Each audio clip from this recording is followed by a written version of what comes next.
Hi guys, share po muna si Kali and si Joey sa account na to. Pero don't worry naman guys, para sa mga may or mga hindi ko alam kung kailan pero i-release ko po yung new account ni Joey kasi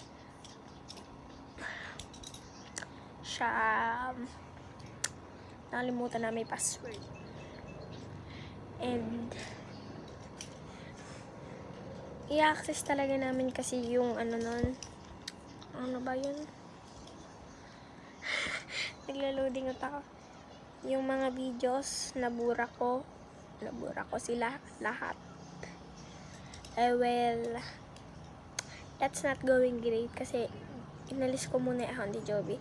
Log in ko muna yung akin. And after that, nakalimutan ko yung password. Matagal ko, mga 24 hours kasi nakalimutan kong i-log in. Tsaka kasi nakalimutan ko yung cellphone ko, kaya nilagin ko muna yung account ko sa kanya. Anyways, hindi na namin nabalik account niya.